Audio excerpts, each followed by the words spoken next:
की जय हो। राजकुमार श्री राम और लक्ष्मण अपनी सारी संपत्ति दान करके महलों को त्याग कर वनगमन के लिए तैयार होकर आए हैं। दोनों भाई कुलवधू सीता के साथ द्वार पर खड़े हैं, आपके दर्शन की आज्ञा चाहते हैं। सुमंत्र, उन्हें तुरंत लेकर आओ।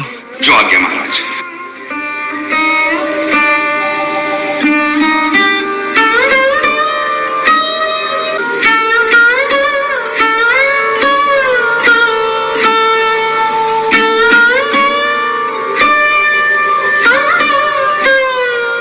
पिताश्री, मैं दंडकारण्य में जाने से पहले आपका आशीर्वाद लेने आया हूं।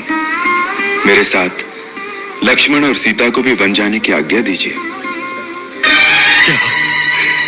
लक्ष्मण, सीता? नहीं नहीं नहीं। मैंने इन दोनों को रोकने का बहुत प्रयत्न किया, परंतु इन्होंने अपना हट नहीं छोड़ा। आप शोक का त्याग कर दीजिए पिताश्री, और हमें जाने की अनुमति दीजिए। मैं 14 वर्ष तक वन में रहकर आपकी प्रतिज्ञा पूरी कर लेने पर फिर आपके चरणों में शीश नवाऊंगा। नहीं नहीं राम, तुम वन में मत जाओ। कैकेयी को दिए हुए वचनों से मैं बंधा हूं।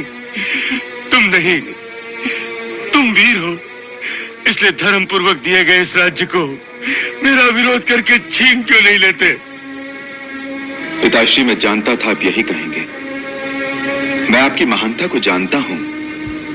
आप अपने यश, अपनी कीर्ति, सारे जीवन की तपस्या और सत्कर्मों का इसलिए बलिदान कर देना चाहते हैं जिससे आपके पुत्र के साथ अन्याय ना हो। जिसका ऐसा महान पिता हो, उस पुत्र का भी तो यही कर्तव्य है कि वो अपने पिता की महानता पर आंच ना आने दे। यदि मुझे पितराज्ञा उल्लंघन करने का पाप भी लगे तो भी मैं वो कार्य कदापि नहीं करूंगा जिससे आपकी विमल कीर्ति को धब्बा लगे। तुम अपने पिता को सत्यवादी बनाना चाहते हो, उसके लिए तुम सब कुछ सहन कर सकते हो, परंतु मैं राजमहल में रहूं और तुम वन के दुख भोगो। नहीं वत्स, नहीं, मैं भी तुम्हारे साथ वन में चलूंगा।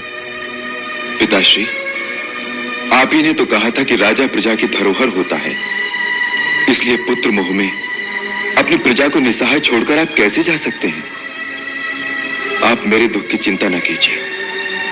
सुख और दुख तो केवल मन की स्थिति का नाम है। मैंने तो अपने मन को वन के सुखों की ओर आकर्षित कर भी लिया है। शास्त्र ने पिता को देवताओं का भी देवता माना है। आपको देवता मानकर मैं अपने वनगमन को आपकी पूजा समझता हूं।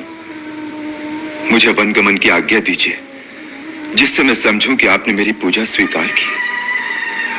ओह, ये विधि की कैसी घोर विडंबना है। कैसे धर्म संकट में फंस गए दशरथ के प्राण। मैं जी भी नहीं सकता और मर भी नहीं सकता।